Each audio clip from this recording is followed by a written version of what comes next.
Students, पिछली video में मैंने आप लोगों को नॉर्मलाइजेशन के बारे में बताया था कि हम लोगों को नॉर्मलाइजेशन की ज़रूरत क्यों होती है। ठीक है, फर्स्ट एनएफ के बारे में भी बताया था। तो आज हम लोग बस फिर से एक बार रिवाइज कर लेंगे first NF and second NF के लिए बात करेंगे कि सेकेंड एनएफ में मुझे अपना रिलेशन को कैसे कन्वर्ट करना होता है। फर्स्ट एनएफ का भी हम एक बार डेफिनेशन काम करते हैं, फिर से रिवाइज कर लेते हैं। तो हमारी फर्स्ट एनएफ क्या कहती है? फर्स्ट एनएफ हमारी कहती है a relation is said to be in first NF if every attribute of each tuple or row having atomic values. क्या मतलब हुआ कि कोई भी रिलेशन वो फर्स्ट एनएफ में कहलाएगा अगर उसके सारे एट्रीब्यूट्स, मतलब हर एक एट्रीब्यूट, हर एक टपल का, हम टपल रो भी कह सकते हैं, वो क्या करेगा, सिंगल वैल्यू रखेगा। जैसे मैंने आपको दिखाया था, more than one values can not allowed. ठीक है, कैन नॉट अलाउ। तो इसमें हम क्या कहेंगे कि ये फर्स्ट एनएफ में है। ठीक है, अब हम सेकेंड एनएफ पे आ जाते हैं। सेकेंड एनएफ क्या कहता है हमारा?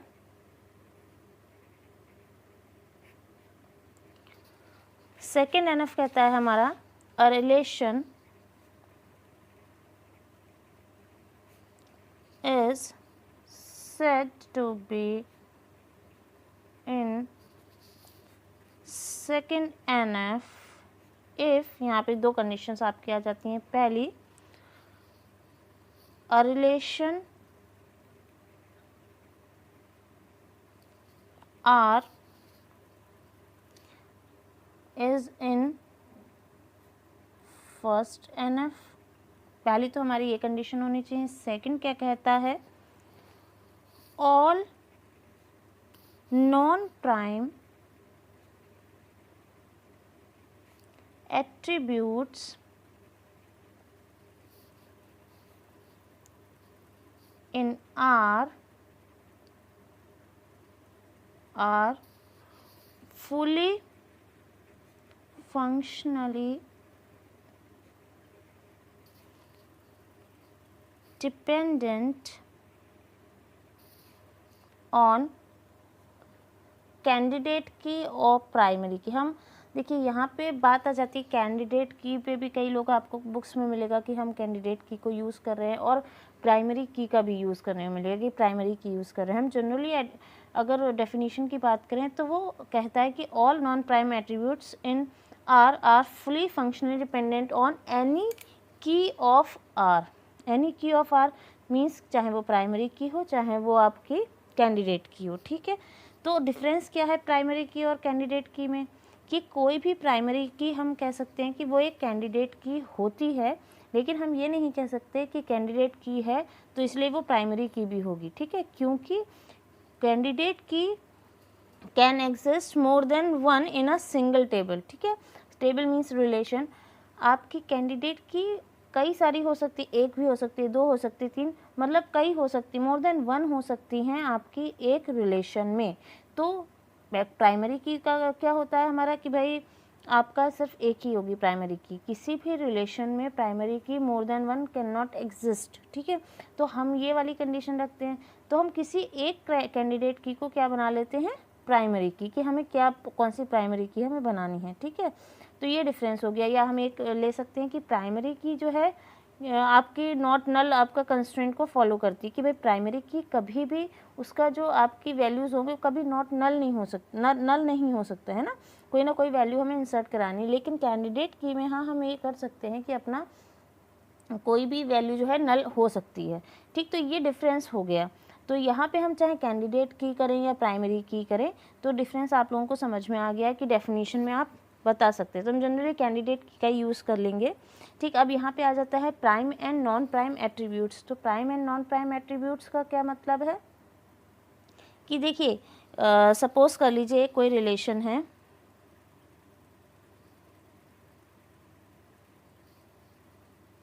ठीक, ये कोई रिलेशन है और इसमें मैंने 4 एट्रीब्यूट्स इसके लिए हैं और ये मेरी इसकी फंक्शनल डिपेंडेंसीज हैं।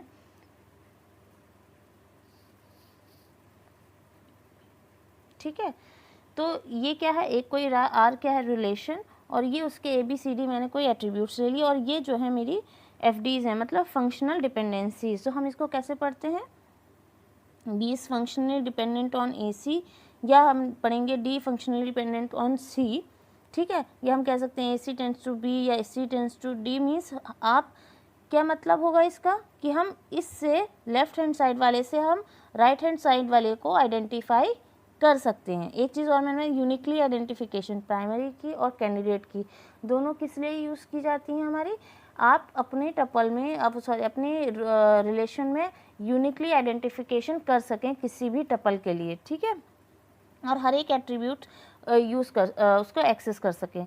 तो अब यहाँ पे जैसे मैंने कैंडिडेट की बात करी, तो हमें फाइंड आउट कैसे करनी होती हैं। तो सपोज़ कर लीजिए मैंने यही वाला एक कोई रिलेशन ले लिया कि आर में हमारे 4 ये दिए हुए हैं और ये उसकी फंक्शनल डिपेंडेंसीज है, कौन किसके ऊपर डिपेंडेंट है। ठीक, तो हम कैसे निकालेंगे, तो हम सबका क्लोज़र निकालते हैं कि भाई हर एक एट्रीब्यूट का क्लोज़र ऐसे हम यूज़ करते हैं। ठीक, उसका क्लोज़र निकाला। क्लोज़र का मतलब क्या हुआ कि हम इस एट्रीब्यूट से किस एट्रीब्यूट को और एक्सेस कर सकते हैं। तो अगर मैं इस फंक्शनल डिपेंडेंसी की बात करूं तो हम देख के ए को सिर्फ ए ही एक्सेस, कोई भी एट्रीब्यूट अपने आप को एक्सेस तो कर ही सकता है, और बाकी क्या है, अगर मैंने कहा बी को एक्सेस करना है तो बी के लिए मुझे क्या चाहिए होगा, सी, तो सी नहीं है। तो पहली बात तो हम यहाँ पे ये समझ गए कि ये एक सिंगल नहीं होगा, तो हमने क्या ले लिया, AC का हम डायरेक्टली हम ये समझ के बी देख के हमें पता चल रहा है। मैं एक कैंडिडेट की के ऊपर और दूसरी वीडियो बना दूंगी जिसमें आपको ज़्यादा क्लियर हो जाएगा, लेकिन यहाँ पे हम थोड़ा जल्दी में समझ लेते हैं कैसे क्या है। अगर आप थोड़े से जानते हो कैंडिडेट की कैसे बनाते हैं, कि यहाँ से हमें पता चला कोई सिंगल एट्रीब्यूट कैंडिडेट की नहीं बन सकता। तो हमें क्या करना पड़ेगा, जैसे AC से हम B ले रहे हैं तो हमने कहा ठीक है, AC का हमने क्लोज़र निकाला, जितने जो पॉसिबल क्लोजर्स निकाल सकते हैं कि भाई A से आप क्या गए, A पे गए, C पे गए, AC से कहाँ जाएंगे फिर B पे, और C क्योंकि एक्सेस कर रहे हैं और C से कहाँ जा रहे हैं तो D। तो इन शॉर्ट आप कहाँ पहुँच गए, A B C D सारे आपके पास आपने सारे एट्रीब्यूट्स को आइडेंटिफाई कर लिया। तो ये क्या हो गया, मेरी एक कैंडिडेट की हो गई। ठीक है, इसको हम क्या कहेंगे, कैंडिडेट की हो गई, कि जिससे हम सारे आपके एट्रीब्यूट्स को एक्सेस कर सकते हैं। तो अब यहाँ पे हम इसकी डेफिनेशन समझेंगे कि सेकंड NF क्या कहता है।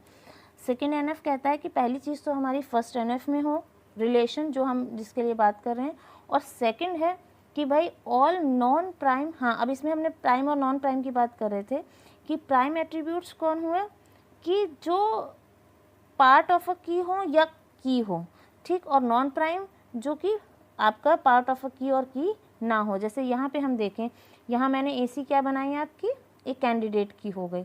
तो अगर C है, यहाँ पे क्या है, पार्ट ऑफ अ की, C यहाँ पे पार्ट है, यहाँ पे A सिर्फ लिखा हो तो ये तो की ही हो गई आपकी, और जो ये C है ये क्या हुआ, पार्ट ऑफ अ की। तो फंक्शनली फुली फंक्शनल डिपेंडेंसी का मतलब क्या है, यहाँ पे हम आप कई जगह डेफिनेशंस भी ये पढ़ेंगे कि no non-prime attribute cannot partial dependent on key। ठीक, आपको मतलब कि कोई भी पार्शियल डिपेंडेंट नहीं हो सकता, चाहे हम उसे कहें कि भाई सारी फुली फंक्शनली डिपेंडेंट हो, या हम कह सकते हैं कि कोई भी पार्शियली डिपेंडेंट ना हो। तो वो हम कंसेप्ट समझेंगे कि कहना क्या चाह रहे हैं पार्शियल डिपेंडेंसी या फुली फंक्शनली डिपेंडेंसी का। देखिए यहाँ पे अगर मैं बात करूँ तो AC मेरी क्या है, कैंडिडेट की, तो कह रहे हैं कि आप पूरी की पे करिए, फुली फंक्शनली डिपेंडेंट मतलब पूरी की पर डिपेंडेंट हो सकते हैं, लेकिन आप सिर्फ पार्ट ऑफ अ की पे कोई भी एट्रीब्यूट नॉन प्राइम कौन सा हुआ, जो पार्ट ऑफ अ की ना हो। ठीक, तो वो नॉन प्राइम एट्रीब्यूट आपका फुली फंक्शनली डिपेंडेंट होना चाहिए। जैसे कि ये वाली फंक्शनल डिपेंडेंसी ले लेते हैं AC टू B, तो B जो है वो पूरी फुली फंक्शनली डिपेंडेंट कहा जाएगा। क्यों, क्योंकि वो AC मेरी कैंडिडेट की है और B जो है उसको B को वो फाइंड आउट कर रहा है। तो B किस पे डिपेंडेंट है, AC पे, तो AC पे है, ये चलेगा आपका, ये फुली फंक्शनली डिपेंडेंट। C पे D जो है, D भी हमारा क्या है आपका नॉन प्राइम एट्रीब्यूट है, और ये क्या है, C पे डिपेंडेंट है। लेकिन C क्या है मेरी पार्ट ऑफ अ की, तो ये क्या कर सकता है, सिर्फ आपका ये जो है पार्शियल, ये वाली जो चीज़ कहलाएगी पार्शियल डिपेंडेंसी, तो हमें इससे रिमूव करनी है। तो अगर मुझे अपनी रिलेशन को सेकेंड एनएफ में कन्वर्ट करना है तो मुझे पार्शियल डिपेंडेंसी अपने रिलेशन से दूर करनी पड़ेगी, ठीक है। ये है, इसका कहने का मतलब ये है। फुली फंक्शनल डिपेंडेंट हो, दोनों चीज़ें हो सकती है, दोनों तरीके से आपको डेफिनेशन मिल सकती है कि भाई कोई भी पार्शियल डिपेंडेंसी ना हो, या आप कह सकते हैं कि पूरी फुली फंक्शनली डिपेंडेंसी एग्जिस्ट करे। तो यहाँ पे हमारे क्या हो रहा है, पार्शियल डिपेंडेंसी हो रही है। ये यहाँ पे अगर आपके एक पार्शियल डिपेंडेंसी आ गई, इट मीन्स कि ये क्या हुआ, सेकेंड एनएफ में नहीं है। अब जब सेकेंड एनएफ में नहीं है तो हमें कन्वर्ट करना पड़ेगा, उसी को हम नॉर्मलाइजेशन कहते हैं कि भाई ये इस डिपेंडेंसी हमसे हमें ये पता चल गया कि ये मेरा नॉर्मलाइज्ड नहीं है रिलेशन, तो मुझे अब करना है। तो हम सेकेंड एनएफ में कैसे करेंगे, कन्वर्ट करना है, convert a relation into second NF, ठीक। ये हम सेकेंड पेज पे ज़्यादा अच्छे से समझ लेते हैं।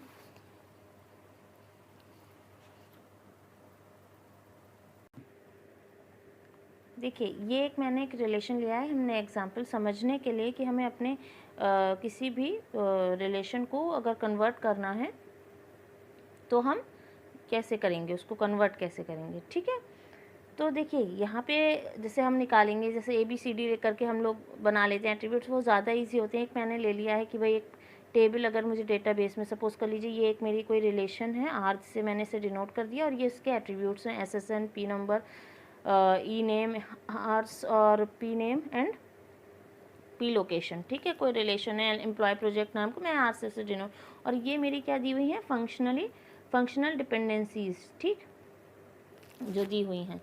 तो हमने क्या करा, इससे हम ये निकाल सकते हैं कि भाई ये जो है आपका कि कैंडिडेट की कौन सी होगी मेरी, ठीक है। तो कैंडिडेट की के लिए मुझे क्या करना पड़ेगा, भाई हम कौन कौन सी चीज़ें सारी हमें सारे एट्रीब्यूट्स एक्सेस करने हैं। तो हम शॉर्ट में अगर मैं बात करूँ, आप अपने आप निकाल के भी देख लें, हमारा बनेगा SSN एंड P नंबर, ठीक।